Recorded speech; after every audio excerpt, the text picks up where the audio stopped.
I was told there would be cake. What do you get when you have an insanely original property?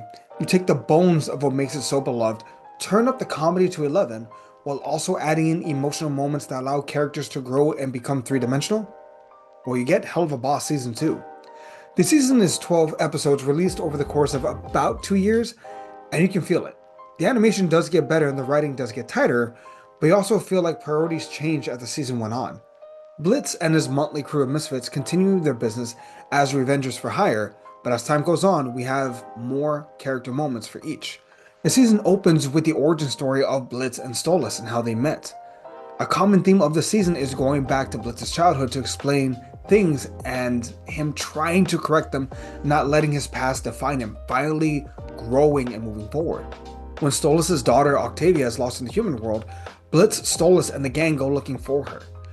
Luna shares a great moment with Octavia, saying that Stolas might be a screw-up, but he's trying, and that matters.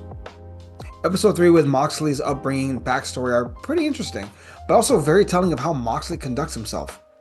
He could be a cold-blooded mafia man, but instead, he is trying to be his own man, an imp, but you respect him for it. We do get the return of Stryker and so many great action sequences, with Millie especially lightening up, especially the part where she does with this. Man, I love them. It's very telling of the person that Moxley was and who he chooses to be. I really appreciate and hope each episode becomes more introspective, that's not scared to really get personal.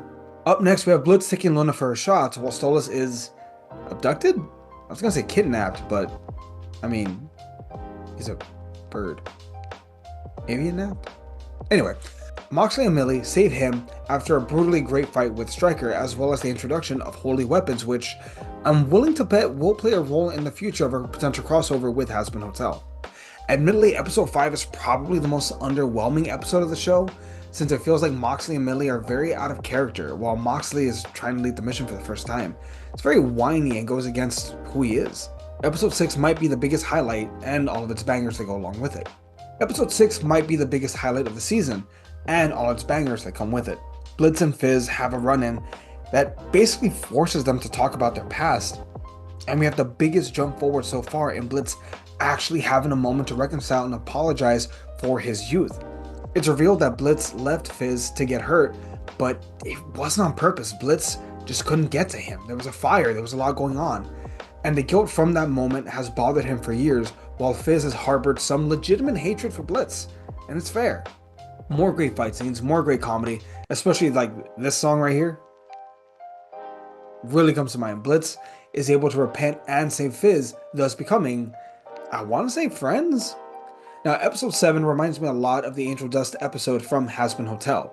Fizz is basically trapped in an abusive relationship with his manager slash idol, Memon. He constantly needs approval and only gets abused for his troubles, and he succumbs to panic attacks and stress. He needs to be the best until he hits his breaking point. His song also feels like the thing that lets out a lot of stress. Maybe a lot of successful talent feel this way and want to say things to overzealous fans. Also, I have a feeling that the one douchebag stalker guy with the glasses, I have a feeling that's based on a real guy. Anyway, moving forward, tomfoolery continues as Blitz thinks Stolas is about to end their arrangement. I mean, he does, but not like that. Sort of like that. He offers Blitz the chance to have a real relationship without the strings attached. He gives Blitz a crystal that will allow him to conduct his business while Blitz has the choice to be with him. The revelation of an actual relationship throws Blitz through a loop in the worst way, and we see how it affects Blitz and Stolas kind of breaking up, and Blitz is forced to confront most of his exes. Again, confronting his upbringing and what's wrong. Stolas even calls out Blitz for his inferiority complex, something that I think is more common than we realize. The thing is, instead of just being angry, Blitz tries to change. He's still an asshole, but he's trying. Even when he has a hard breakup and has to look into the mirror, he's willing to see his shortcomings.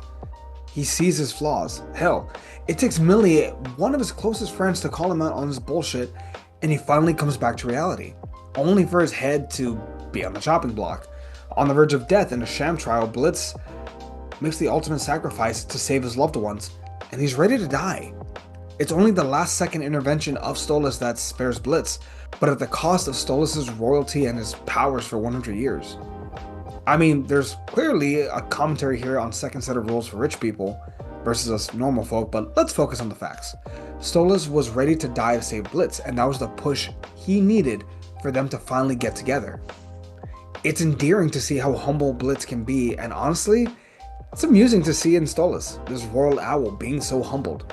Here's the thing, episode 12 has some expected repercussions, as Stolas' daughter has some choice words for her father. She loves him, but she's also angry with him for not thinking of her. There are arguments to be made on both sides. Stolas needs to take an ungodly amount of happy pills just to deal with his wife, but Octavia, she needed a father. It's hard to say she's wrong in this one. This issue isn't resolved, and I'm looking forward to season 3 when we can maybe dive deeper into their, to be frank, complicated dynamic. I think the concepts of found family will be explored more in season 3, along with how Blitz and Stolas adjust to one another. The last minute Sinsmith revealed of Millie's pregnant is, oof. I can see Moxley being a great stay-at-home dad and exploring Millie dealing with postpartum depression being a thing. But I can also see an argument for her choosing to not be a mom and reaffirming her rights in today's climate. In any case, season 2 was great, and I can't wait for the depths that season 3 will go. For me, season 2 is an 8 out of 10. But what did you think of Helluva Boss season 2? Let us know down below, we'd greatly appreciate it. Also, curiosity, who's your favorite character?